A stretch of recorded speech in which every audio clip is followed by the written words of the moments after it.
Good morning.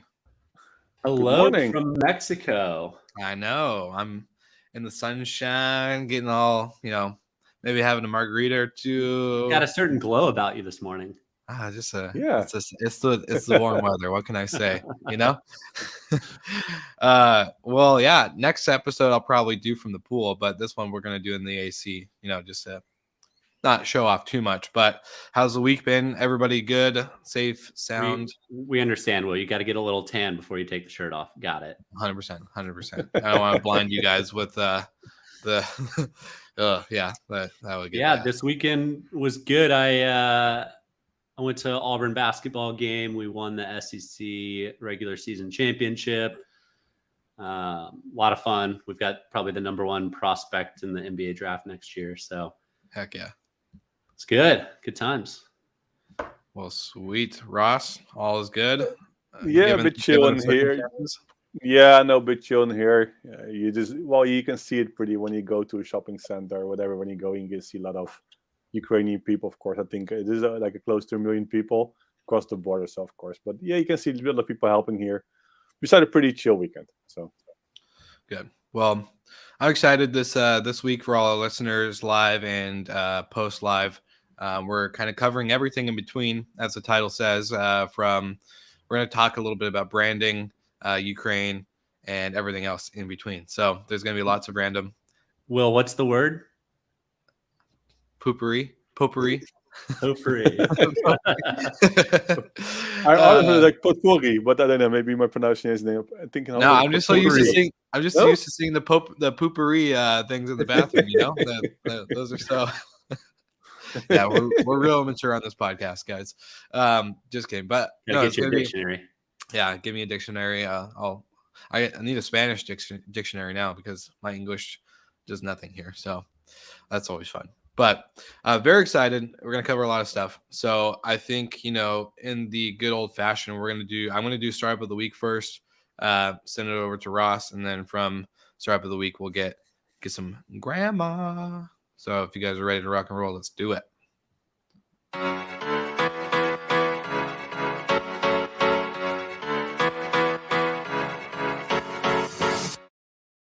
Yeah, this week it's a company founded by a Dutch guy. His name is Ralph Melis. Spoke often in the past actually with Ralph. I think regarding the connectivity we did also with Bidroom and Derbysoft, and later I think with Marriott with the discussions. So he was working there, but he started his own business with a few others, ExploreTech.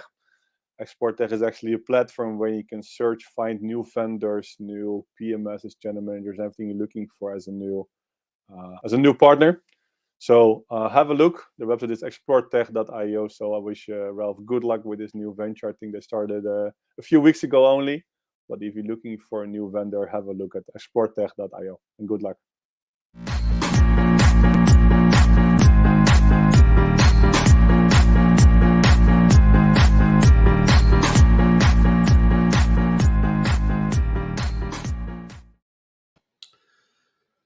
So with the war continuing on in Ukraine, people are looking to help in any and every way that they can.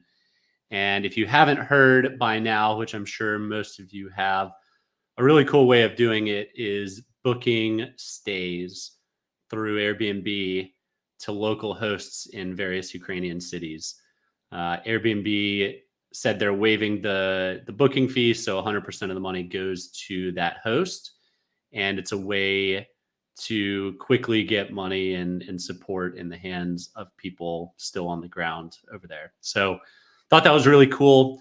To date, AirDNA put out some stats. More than $2 million in revenue in just the past 2 days has poured into Ukraine, and it looks like across 60,000 hosts. So that's fantastic. Kudos to folks figuring out ways to get money directly in the hands of those that need it in this time. And hopefully that money can be used for good, for food, for protection, etc. But thought that was really cool. And, we'll continue to look at ways to help those people in Ukraine. No, I love the initiative. Right? I saw Roland Seller, a friend of mine, actually. I don't know if he is the starter of this initiative, but I saw it some days ago. He started with this, and more people start doing this. So don't know if he's the one who initiated, but maybe multiple people. But I think the initiative is super cool. Right? It's a really innovative and disruptive way of actually just still send them money. Yeah. I think Airbnb waived all the fees, right, and the commissions there, Mhm. if I'm correct. So The we biggest just thing to watch out for is make sure that they're not property management companies that are located somewhere else. Like make sure these are real hosts that are on the ground. You know, that can actually provide some extra stuff outside of the lodging. I think that's the biggest thing. But at the end of the day, it's and really indeed make them note, right, what people are saying. Just make them know that you actually don't stay there, right? That's I think also important, because otherwise, well, I guess it's obvious, but It could still, be assumed. yeah, for sure. But yeah, just I heard some people even they were preparing the room because they really thought somebody's staying, right? So just make sure you make a note instead of the people really think and hoping that you arrive there, even though most likely it's not a chance. So, but do they? I don't know. Do they all have still access to their bank accounts, or they're still, because there might be some limitations there, as it probably hits their account. So, Well, as I long hope as this they're will not be, Russian, I think they should have access to their bank. yeah. Yeah. Let's see. Yeah, they'll have forever. If access it's to a their Russian bank living in accounts. Ukraine, it might be a different story. Yeah. The Russians have not much access anymore to anything. So there will be you don't see probably Russians anymore with iPhones, with Visa, Mastercards, or whatever. So yeah. Well, it's kind of like the big importance of it, and we're going to talk a little bit about this here in a second. But it's more like the community. What does the community stand for? Just like brands, what do brands stand for? What are the expectations and standards? And it's really cool to kind of see that tie in together, and just more or less just to kind of tie in everything that we're talking about, standardization in that sense of the community that gives back. We're hospitality. We're an industry that has no specific border, say the least. When we talk about the brands, I don't see actually brands send any messages about, because of course you look at the Marriotts, they have hotels in Russia and different places, right? So I didn't see anything from that part yet. I don't know if you saw something there. Like we removed all the hotels from Russia, for example, and I think Booking, everybody did the same. We did it actually pretty quick already. I think even last week Friday already. So we took a pretty quick action. But I don't know what the brands, and then we go into more positive things. But if the brands already took some actions there in yeah, I it mean, is it's a good difficult, right? question. But, yeah. They're all franchised though, so it makes it a lot more difficult if they don't own it. And so, I mean, not that there's going to be a whole lot of stays in Russian hotels right now either. I can't imagine business is booming for them. But that's a good point. I mean, a lot of brands aren't allowed in Russia to begin with, but I saw today, like McDonald's was kind of the marquee of Western culture after the fall of the Soviet Union. The first one had a line of 30,000 people wanting to get a hamburger when it opened in like 91 or something. But McDonald's hasn't done anything yet to close it off. So I think 9% of their revenue comes from Russia. Wow. So it's kind of like, and granted, I think we all know the war isn't against, it's not talking bad about Russians. It's more one person, right? It's all one person that's acting on this. And so it's sad that a whole, nation has to. But is closing McDonald's a punishment? I'm not sure. I think keep McDonald's open is more punishment, I guess. So I'm not sure. Well, it's a good example of like from in the military. If one person messes up, everyone gets punished for it. That's how I see it. Is one person's messing up, and now everyone has to kind of pay that price, and it's unfortunate. But at the end of the day, it's what's needed. So let's make sure that this one guy will not be in his place anymore. Well. Onto branding. I want to ask you guys some particular questions, because both of you, even including myself, but more or less, I want to kind of be the podcaster here for a second. And you guys are both part of companies that have built a brand, Bidroom, NoiseAware. You're familiar with all the brands like we all talk about on the show, Delta, Marriott. We're big loyalists. So going into branding, and I guess maybe even the expectations now, what are some of the big shifts that you guys are seeing as either consumers or producers of this service in different facets, or whatever? what are the shifts maybe you're seeing in the expectations now that customers or guests or whatever you want to call them are kind of shifting towards? So I'll go first, Ross. And before we get to the guest side of it or expectation side of it, for NoiseAware early days, the brand was the people, right? It's the relationships, it's the knowledge, it's the expertise, but it's the people, right? And when you're an early stage company, you are the brand. The employees are the brand. As you grow, right? I don't know anybody that works at Delta. I'm still loyal to the brand, right? So there's a shift at some point from an early stage company to a big boy company that it is no longer about the people, but it can still be about the culture of the company. And the early people are the foundation for that culture. So I think that bleeds through in companies like Airbnb still today. While it might not be a one-to-one relationship with any employee because they've had so much turnover and people shift jobs so frequently over there. But it is about the culture and the foundation that was laid by the early staff. And then in terms of expectations, that's where I think brands can specialize and become like where being in niches is important. If I'm looking for a unique stay in South Beach, I'm not going to book a Marriott. As much as I love Marriott, if I'm looking for a new experience, I'm going to stay at a boutique hotel. Yeah. And so finding a boutique brand that I've heard of or I like or I know of, that's more of what I'm going to look for. So can I ask, do you guys go off of reviews or do you go off of word of mouth more or less if you're traveling in that type of scenario? Like, are you going off of what your friends and family said or more or less like, when I'm looking for a boutique hotel, I look for a few different things like cool design. I love rooftop bars. I like a little coffee, shop inside the hotel, like convenience, ease. If I'm traveling with a colleague, I probably get up earlier than they do. I'm an early morning person, so I want to be able to go downstairs and have a coffee and pull out the computer, whatever.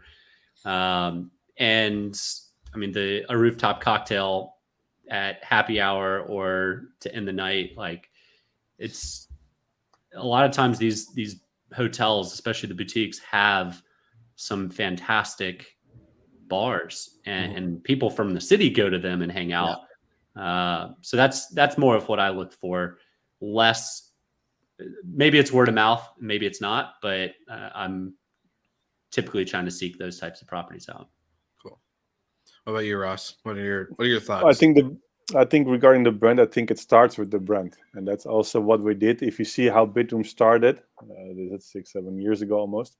It started only with the brand and like being visible. So we had a story. The story is, of course, how the things looks like. Of course, the founder story, the journey, the story behind why the reason. So I would say first 3 years. Maybe, I would say 3 years, we were just a branding company, just be visible, because then you get attention in the industry, people start recognizing you. And then do you think you're shifting actually maybe into more a sales and marketing company? Now, actually, we're just, I would say, core tech company. So things are changing. But I think if we would start directly being a tech company, we will not have as many hotels on board as now. We will not have a brand awareness as we have now. So in my opinion, start often with the brand. Then you can really get the feedback, what you have to do, what you have to build, what is the feedback around the brand. Then you can still make some changes, right? You can still maybe change a few things around the tone of voice. Is it fitting indeed with your audience? Because if you're starting further, then you have your audience because of the tech you have built and you have a big audience. And then you want to go into more branding because you want to keep them or reducing churn. You can't change your branding anymore. So I would just say, indeed, focus. If you're an early stage company, focus a lot on the branding. I think branding gives you also trust. I think it's really important. Things looks good. Of course, people feel trust there as well. So I think it's a strong combination. And I think the story is really important. So the story around the brand. What is the why? Why you're starting the company? Why actually you're doing this? And I think it's coming together, and then actually you see that things are start moving. So Yeah. I think that's also what we saw. And be clear, and then it's your turn, then Michael. Then what we did in the beginning really did the storytelling around what we want to do as a brand, as a company, and then you get actually, even though we didn't deliver many bookings in the years before, actually we still get like large chains on board, like the IHGs and the Windhams, because they actually believed in actually our story and the things we want to develop with our brand. And so it is pretty important to develop this brand and then this awareness and trust. Trust and scale. I'm still kind of shocked, and you see it with the franchise companies in short-term rentals, the iTrips and the Skyruns, but I'm shocked there's not somebody going around and kind of building a short-term rental brand that's still independently operated by local folks, right? Mm-hmm. Because you get benefits. You get benefits from technology. You get discounts the more volume you have, obviously, which then could drive down costs for everyone and more profit. Yeah. You get more eyeballs. I'm not a person that goes to the same spot every vacation, but a lot of people are. Mm-hmm. So it helps diversify your pool. I'm not going to book, if I book in Hilton Head this year, I'm probably going to book somewhere else next year. And if I had a brand that I could go to that I know has a specific set of expectations and standards, then that would be the first place I look.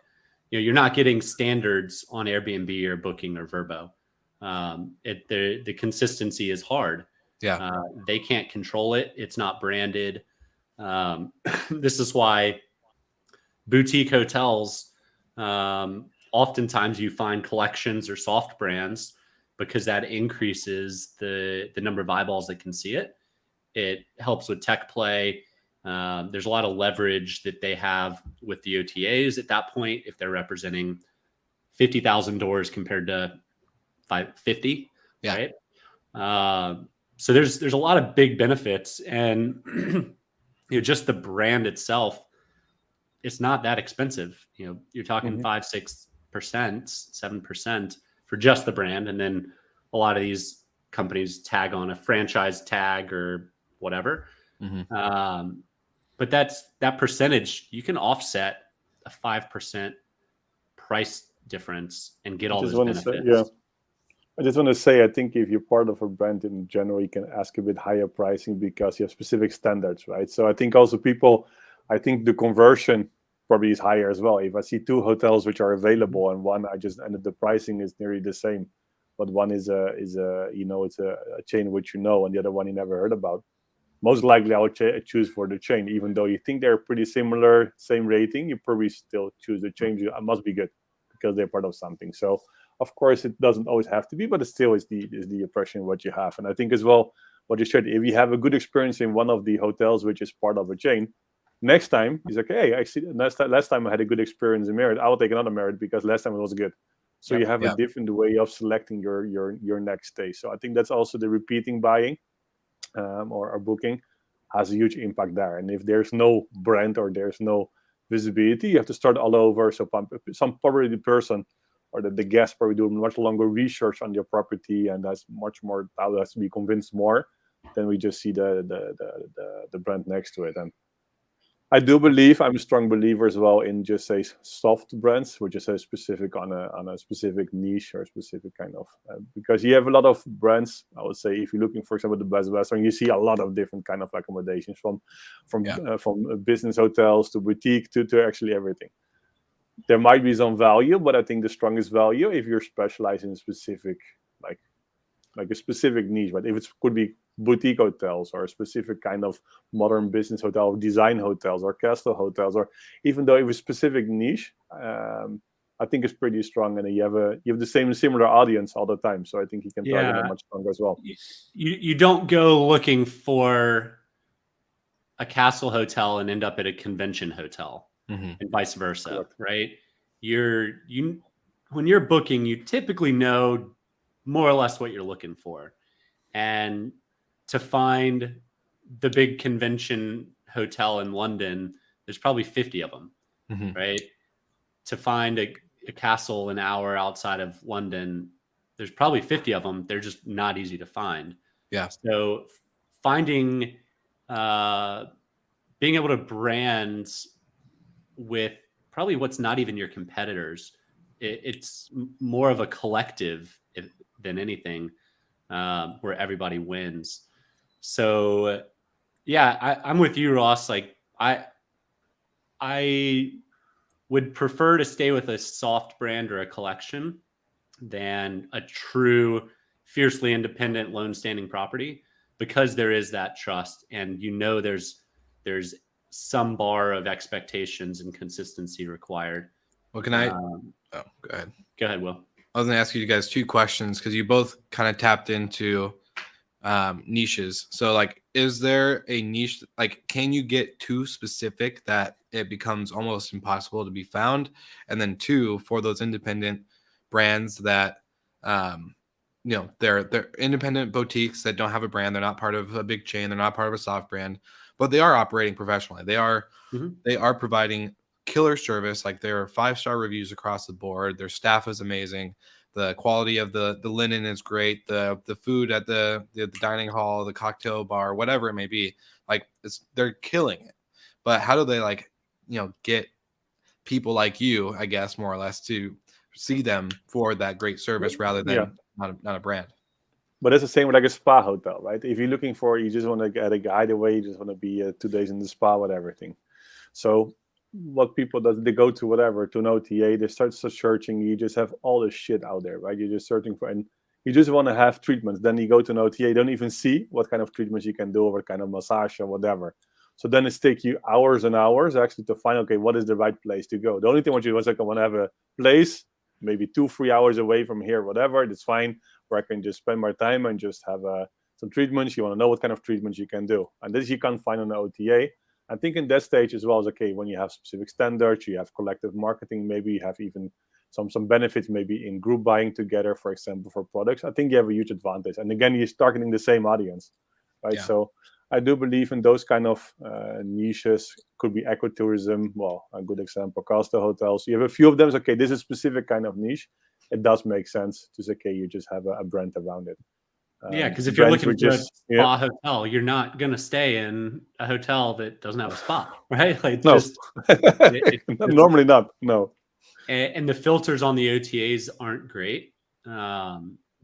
So at that point, Or you're selecting spa spa facilities, and you getting up there, have one sauna somewhere in the gym area, right? So yeah. Yeah. So at that point, what's happening is you're going to Google and you're searching spa hotel outside of, Paris, and there might be a ton that show up, but none of them are kind of, there's no trust or brand or loyalty built around it. And ultimately there's no reason why they wouldn't come together, the spa hotels. Like, why not? The best ones, right? And a lot of them probably aren't any good, and you don't want to touch them. And that's what you're looking for the brand to do, is to curate the better properties for you, and not show. And that's something the big brands that are all purely profit driven don't do a good job of. There's a lot of properties that Holiday Inn shouldn't have their flag on, or that Best Western shouldn't have their flag on. Yeah. I wouldn't touch them. Well, but then there's let's be honest, they're not like a popular brand in general for quality. But I've stayed in plenty of Holiday Inns that are really nice. Yeah, like, right. it's not a 5-star, but it's very clean, it's updated, it's modern. But then I've stayed in some that, like, my jaw drops and the bedspread looks 20 years old. So sometimes big brands are more profit driven than experience or quality driven. And again, one of the brands that I love is called Design Hotels. Yeah, it's super, super cool, right? And they're not going to let just anybody in there. You have to be standard. Super cool design, unique. It's going to emote some sort of feelings from the travelers. Yeah. And those are really cool, that travelers are going to look for and seek. You know, the world of staying, as much as I love Marriott, the world of staying in the same box in 40 different countries, it's not really an experience I'm looking for anymore. There might be a night like before my travel home that I want to know exactly what I'm getting. I'll stay at the Marriott at Heathrow, right? I know I'm going to get a good night's sleep, and that's that. But like if I'm spending a week in Edinburgh or Dublin, like I'm gonna stay in a trendy boutique hotel for sure, or an Airbnb. Yeah. Short-term. Well, it's like what is Will?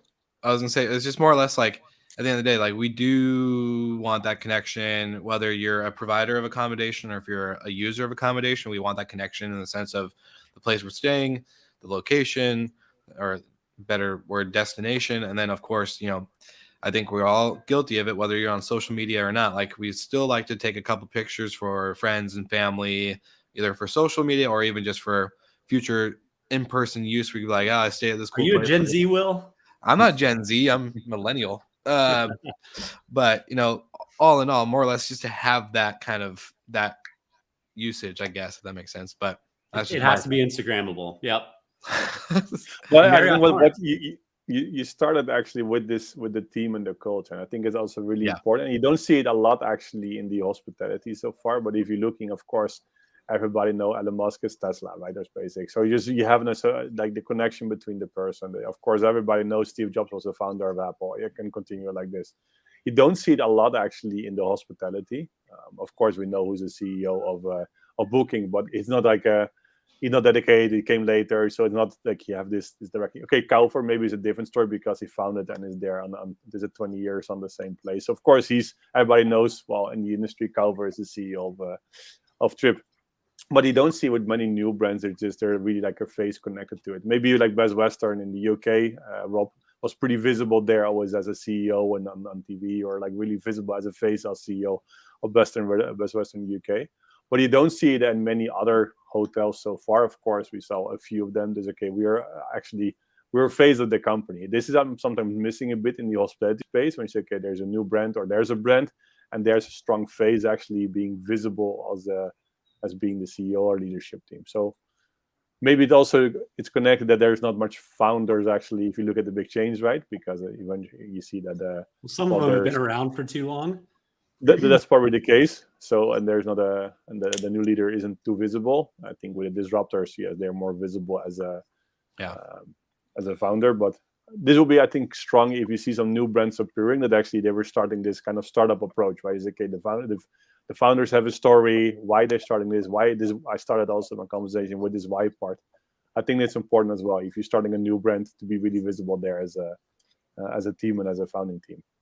And that maybe is a bit the case of some traditional, just say, brands. They're there too long, right? They're just not always innovating, and you don't see a face if you're looking at the brand. Yeah. Well, yeah, we kind of seen the same thing, like creating Hospitality FM. You're bundling a bunch of independent brands into one, giving them the perks, of course, to keep that brand standard of their own show and quality and content. But I think we're realizing that there are days where for us at least particularly, it's like we don't need to post on social media, we don't need to constantly be doing it, but at the end of the day we do need to kind of show that face and get that content out there, because it's the only way the brand really does take off and get that awareness. So I think for the hoteliers and vacation rental people, and I can honestly say that we're guilty of this at Recreation, is not posting enough content in the sense of getting that brand out there. So I think there's a lot of stuff to be done in order to build that brand, but it's important whether you're independent and you're not riding with a big, you're not a Vacasa, you're not a whatever, you just got to keep pushing. They're forward. posting every day. They're getting their brand out every day. 100%. But yeah, what you've built at Hospitality FM is exactly what hotels and short-term rental operators should do. Yeah. Like, don't compete. You have your own brand. You have your own processes and whatnot. But if you can come together as a cooperation, everybody's going to win. There's not ways to lose in those situations. So, I think we'll see a lot more of the niches in the future. And you see it with every hotel collects brands, right? And they collect brands because they all emote different experiences or they cater to different markets. So if they've been doing that for so long, it's certainly here to stay, and it will probably continue on and become more niche For sure. as time goes on. Agreed. Well, on that note, great conversation about branding. Love it. But I do want to give us one more plug for Ukraine. We're doing a big fundraiser. So as you guys know, we've all kind of participated in the Rentals to Rescue Fund. So for all of our live and audio viewers, we're raising money to bring to the refugees and people on the ground. So just a quick shout out for that. And then shout out to our sponsors at Operto, at Jetstream, and of course our sub sponsors that bought our NFT, Enzo Connect. You guys are amazing. Yeah, so I just wanted to get that in there before we wrap up. Any final thoughts from you two before we conclude? Well, do we have, which brand is it anyway? Because this is, I think we should have one today. We have come to. on. We have to. No, come on. We need to.